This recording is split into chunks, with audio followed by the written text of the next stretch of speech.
நம்ம அமைதியா வாழ்ந்துட்டு இருக்கிற இந்த சமூகத்துல இப்படி ஒரு சட்டத்தை கொண்டு வந்தா எப்படி இருக்குன்னு கொஞ்சம் நினைச்சு பாருங்களேன். நைட் 7 மணில இருந்து அடுத்த நாள் காலையில் 7 மணி வரைக்கும் மக்கள் யார வேணா கொண்டுக்கலாம். போலீஸ் அவங்களுக்கு எந்த விதமான தண்டனையும் கொடுக்க மாட்டாங்க.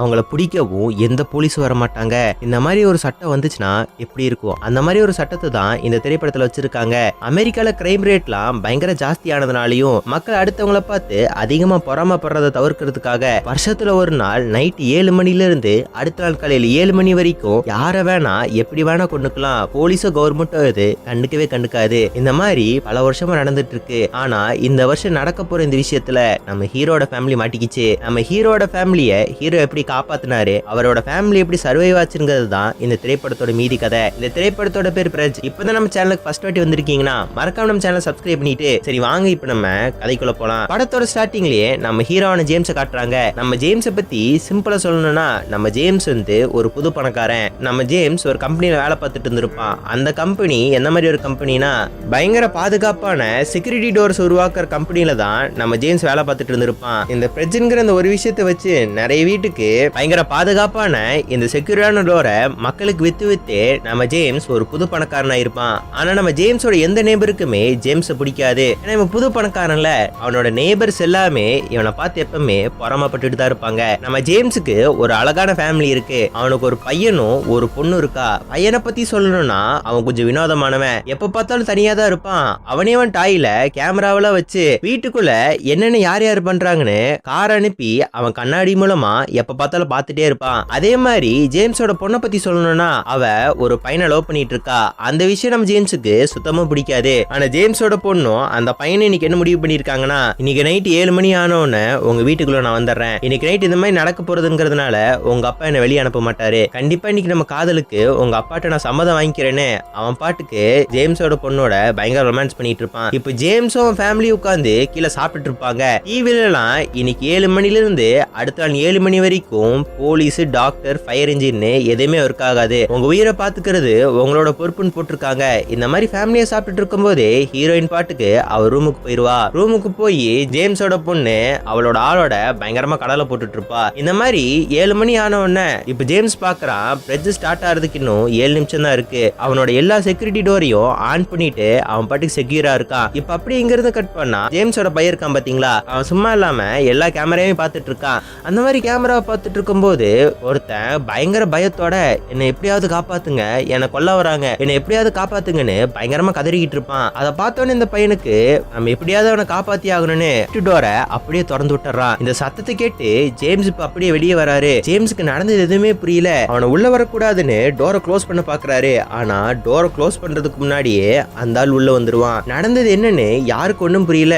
ஜேம்ஸுமே அந்த ஆளை பார்த்து மரியாதையா வெளியே போயிரு, உன்னால எங்க வீட்டுக்கு பிரச்சனை வரக்கூடாது, போயிரு. ஜேம்ஸுமே நாங்க யார் கையிலும் சாக விரும்பல, நாங்களும் யாரையும் கொல்ல விரும்பல, மரியாதையை இங்கிருந்து வெளியே போயிரு அப்படின்னு சொல்ல இந்த மாதிரி சண்டை போட்டுட்டு இருக்கும் போது ஜேம்ஸோட பொண்ணோட ஆளு இரு உங்க அப்பாட்ட போய் நான் இப்ப பேசிட்டு வரேன்னு அவன் பாட்டுக்கு வெளியே வரான். ஜேம்ஸுமே வீட்டுக்குள்ள வந்து அவனை வெளியே தோத்தலான்னு பிளான் பண்ணிட்டு இருக்கும் போது ஜேம்ஸோட பொண்ணோட ஆளுங்க வந்து ஒரு நிமிஷம் அங்கிருந்து யாருக்குமே ஒண்ணுமே புரியல. ஜேம்ஸ் இதை பார்த்தோன்னே அவர் சேஃப்டிக்காக வச்சிருந்த கன் எடுத்து ஜேம்ஸோட பொண்ணோட ஆளை அப்படியே போட்டு தள்ளிடுறான். இதை பார்த்தோன்னே ஜேம்ஸோட பொண்ணு அவனோட ஆளை அப்படியே உள்ள எடுத்துட்டு போயிடுறா. இந்த சாக்கை பயன்படுத்தி வீட்டுக்குள்ள வந்தவன் எங்கே போய் ஒளிஞ்சுக்கிட்டான். ஒரு செகண்ட் ஜேம்ஸுக்கும் அவன் ஃபேமிலிக்கும் என்னாச்சுன்னு ஒண்ணுமே புரியல. எப்படியாவது அவன் இங்கிருந்து வெளியே துரத்தி ஆகணும், அவனை போய் தேடுங்கன்னு பயங்கரமா அங்க பேசிட்டு இருக்கும் போதே ஜேம்ஸோட பையன் அப்பா அப்பா சீக்கிரம் வாங்க, நம்ம வீட்டு முன்னாடி யாரோ ஒருத்தங்க நிக்கிறாங்க அப்படின்னு சொல்ல அங்க நிறைய பேர் முகமுடி போட்டு இவங்க வீட்டை பார்த்து வந்துட்டு இருக்காங்க. அவங்க இப்ப அப்படியே கேமராவை பார்த்து பேச ஆரம்பிக்கிறாங்க. இந்த பாருங்க மிஸ்டர், உங்களை கொல்லணுங்கிறது எங்களோட நோக்கம் இல்ல, ஆனா நான் சாகடிக்கணும்னு நினைக்கிற ஒருத்தன் உங்க வீட்டுக்குள்ள இருக்கான். அவன் நம்ம நாட்டுக்கும் நம்ம சமுதாயத்துக்கு தேவையில்லாத ஒரு வேஸ்ட். அந்த குப்பைய எங்க கிட்ட கொடுத்துருங்க, அந்த குப்பைய என்கிட்ட கொடுத்துருங்க, அவனை நான் கொண்டுறேன். உங்களுக்கு 1 மணி நேரம் டைம் தரேன், நான் 1 மணி நேரம் கழிச்சு கரெக்டா இதே இடத்துக்கு வருவேன். அப்ப மட்டும் அவனை என்கிட்ட கொடுக்கலனா அவனோட சேர்த்து உங்க ஃபேமிலி நான் சேர்த்து சாவடிப்ப அப்படின்னு சொல்ல நம்ம ஜேம்ஸுக்கு ஒண்ணுமே புரியல. போகும்போது வேற செக்யூரிட்டி டோர்ல வச்சிருக்குன்னு ஓவரா ஆடாதீங்க, இதை எப்படி உடைக்கணும் உள்ள எப்படி வரணும்னு எனக்கு நல்லாவே தெரியும்னு கரண்ட் அப்படியே புடுங்கி விட்டுட்டு போயிடுறான். இதை பார்த்து நம்ம ஜேம்ஸுமே அவன் ஃபேமிலியை பார்த்து யாரும் பயப்படாதீங்க, அவனை மட்டும் அவங்க கையில கொடுத்துட்டோம்னா நம்ம சேஃபா இருக்கலாம், எல்லாரும் அவனை போய் தேடுங்கன்னு பயங்கரமா தேடிட்டு இருக்காங்க.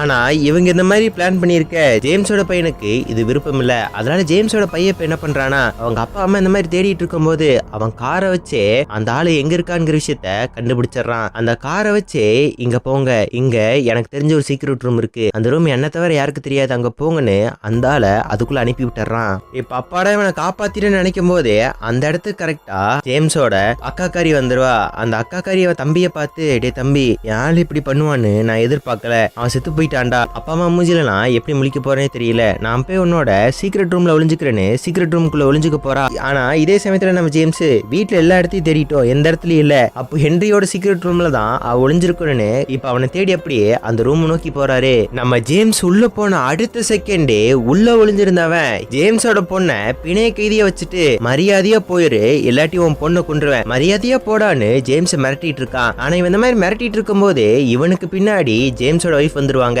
ஜேம்ஸோட ஒய்ஃப் அவனை அடிச்சு கீழே தள்ளிடுவாங்க. ஜேம்ஸும் அவன் ஒய்ஃபும் சேர்ந்து ரொம்ப கஷ்டப்பட்டு அவனை கட்டி போட பாக்குறாங்க.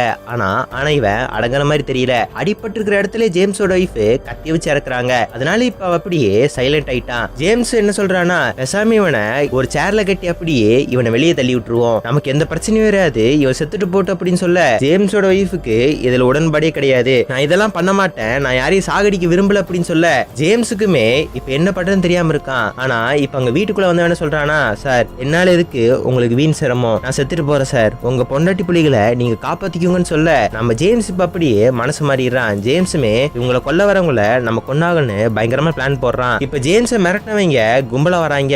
கும்பலா வந்து, மிஸ்டர் உங்களுக்கு கொடுத்த டைம் முடிஞ்சிருச்சுன்னு நினைக்கிறேன், அந்த குப்பை தான் உங்களுக்கு வேணும்னு நினைச்சீங்கன்னா உங்களையும் சுத்தம் பண்றதை தவிர எனக்கு வேற வழியே இல்லைன்னு ஹீரோவோட வீட்டு வாசல்ல மிகப்பெரிய செயின் இழுத்து அதை ஒரு ட்ரக்ல இருந்து அப்படியே இழுக்கிறானுங்க.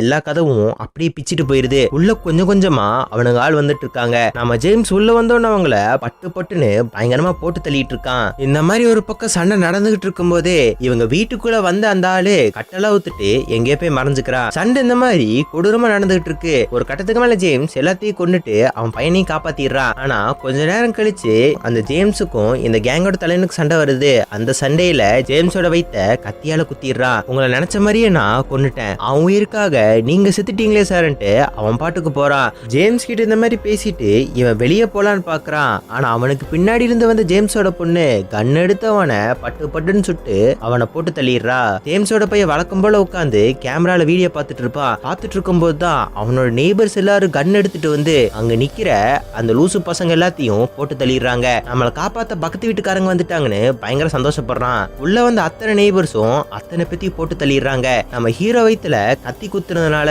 இந்த நெய்பர்ஸ் உள்ள வரும்போதே நம்ம ஹீரோ செத்து போயிருப்பான். அவனை அப்படியே தரத்தரன்னு இழுத்துட்டு போறாங்க.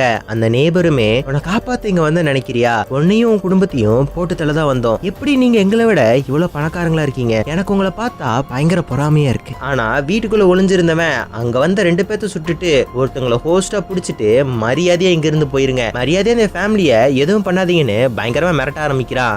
புடிச்சுமே ஹீரோயினை பார்த்து இவங்களை என்ன பண்ணட்டும், இவங்களை போட்டு தள்ளிட்டுமா அப்படின்னு கேட்க ஹீரோயினுமே எனக்கு யாரை சாகடிக்கவும் பிடிக்காது, என்னால யாரும் சாக வேண்டாம், தயவு செஞ்சு ஒன்னும் பண்ணாதீங்க அப்படின்னு சொல்ல இவனும் எதுவும் பண்ணல. அடுத்த நாள் காலையில 7 மணி வரைக்கும் எல்லாரும் அங்கேயே இருக்காங்க. ஆனா இந்த நேவர் ஆண்டி சும்மா இருக்கிற மாதிரி தெரியல. ஒரு கன் எடுத்து திருப்பியும் ஜேம்ஸோட ஒய்ஃபை போட்டு தள்ளலாம் தான் போறா. ஆனா அவளை பிடிச்சு வீட்டுக்குள்ள வந்தவன் மாங்குன்னு குத்துறான். ஒழுக்கமா மூடிட்டு இருக்கிறதுனா அது இல்லாட்டி உன்னை சுட்டு கொண்டுவன்னு மிரட்டுறான். இப்படியே 7 மணி ஆயிடுச்சு. 7 மணியான உடனே நைட் எதுவுமே நடக்காத மாதிரி ஒவ்வொருத்தங்களா ஜேம்ஸோட வீட்டுல இருந்து அப்படியே கிளம்பி போக ஆரம்பிக்கிறாங்க. ஜேம்ஸோட ஃபேமிலிக்கு அன்னைக்கு நைட் என்னாச்சு ஏதாச்சுன்னு ஒண்ணுமே புரியல. பல உயிர் அவங்க கண்ணு முன்னாடியே போயிருச்சு. இவங்களை காப்பாத்தினவங்க கிட்டயுமே தேங்க்ஸ் சொல்றாங்க. ஆனா அவனுமே எந்த விதமான ரிப்ளையும் கொடுக்காம அங்கிருந்து அப்படியே போயிடுறான். எங்கே பர்ஜ்ங்கிற இந்த திரைப்படம் ஒரு முடிவுக்கு வருது. இந்த மாதிரி ஒரு சூழ்நிலை நமக்கு வந்து எப்படி இருக்குன்னு கமெண்ட் பாக்ஸ்ல கமெண்ட் பண்ணிட்டு போங்க. ஓகே ஃப்ரெண்ட்ஸ், அடுத்த ஒரு நல்ல வீடியோல இருந்து உங்களை பாக்குறேன். பாய்.